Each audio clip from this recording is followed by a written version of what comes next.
Saludos, estimado licenciado. En esta ocasión quiero compartir un pequeño resumen acerca de los 4 temas que estuvimos viendo durante estas últimas semanas. En primer lugar, el primer tema que estuvimos viendo fue el legado apostólico. El legado apostólico.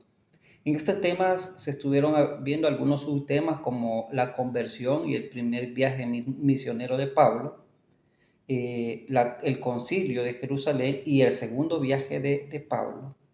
También se estuvo viendo el tercer viaje de Pablo y el encarcelamiento, y sobre el desarrollo del ministerio misionero de Pablo. Entonces, todo esto me ha enseñado o nos permite valorar una estrecha noción, aprendizaje muy importante. Nos permite valorar una correlación de las fechas con los eventos desde sus inicios hasta el final de su vida, con bastante probabilidad, pero más importante es comprender la suma y el inmenso aporte de los tiempos y el esfuerzo que hizo Pablo para poder obtener estas enseñanzas.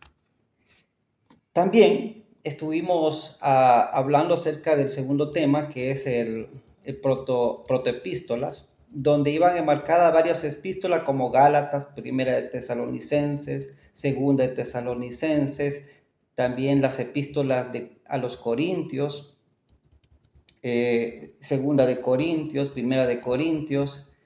Entonces estuvimos también viendo esas epístolas, donde Gálatas, las epístolas de Pablo hacia los Gálatas, es como el segundo documento escrito que sobresale entre las controversias generales acerca de la guarda de la ley. Las cartas tesalonicenses, aunque estas cartas cronológicamente pertenecen a la estadía de Pablo en Corintios, fueron escritas con intervalo de unos o cuantos meses mientras Pablo estaba ocupado en el ministerio de Acaya. Entonces, el principal tema doctrinal se refiere al regreso de Cristo, a un tópico que apenas se menciona en Gálatas. En Segunda de Tesalonicenses fue escrita para superar el equívoco respeto a que el día del Señor ya está cerca. También las epístolas a los Corintios.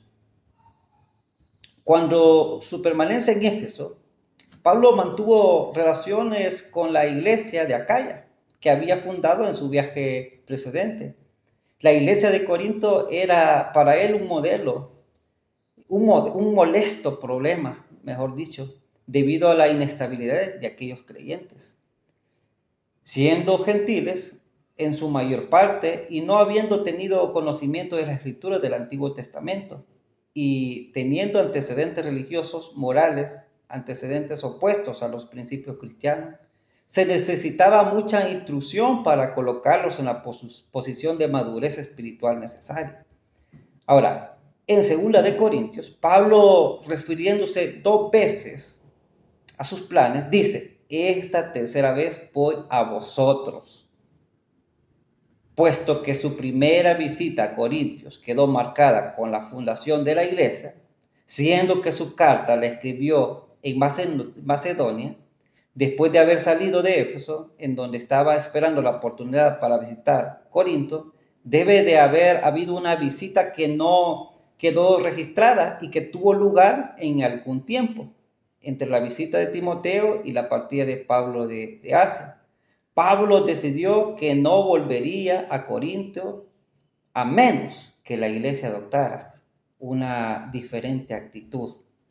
Entonces, en conclusión de este segundo tema, el abordaje de las epístolas correspondientes al desarrollo inicial de la misión paulina nos permite apreciar la necesidad de la iglesia y el cristianismo naciente y los esfuerzos del apóstol por ofrecer no solo enseñanzas y predicación, sino escritos que respondieran a estas necesidades y afirmara la necesidad de la proclamación del Evangelio.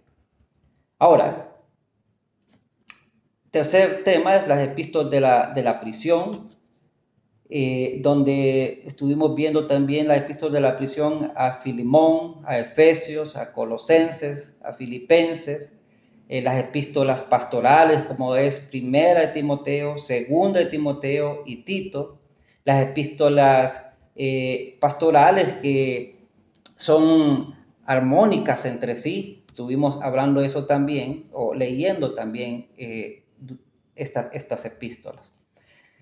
Ahora, en el cuarto tema, estuvimos leyendo acerca de pseudonimia y pseudopigrafías o cartas pseudónimas. Entonces, estuvimos viendo acerca de esto también, que en la investigación neotestamentaria, algunos de los que propusieron que ciertas cartas atribuidas a Pablo eran en realidad pseudónimas, indicaron que la intención de tal acto podía ser fraudulenta, pero esa connotación ha desaparecido generalmente hoy,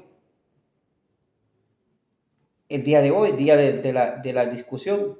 Muy a menudo lo que sugiere es que uno de los discípulos de la escuela paulina decidió escribir una carta con el nombre de Pablo, pues deseaba que su obra fuera recibida con autoridad, como si el apóstol lo hubiera expresado en la nueva situación. Pero tal situación, tiene sentido, mejor dicho, si alguien supone que Pablo estaba muerto y que el discípulo se consideraba a sí mismo un intérprete autorizado del apóstol, cuyo pensamiento endosado. Estas circunstancias, atribuir una carta a Pablo no significaría estar usando un nombre falso o formulando la falsa afirmación de que Pablo escribió esas cartas en cuestión.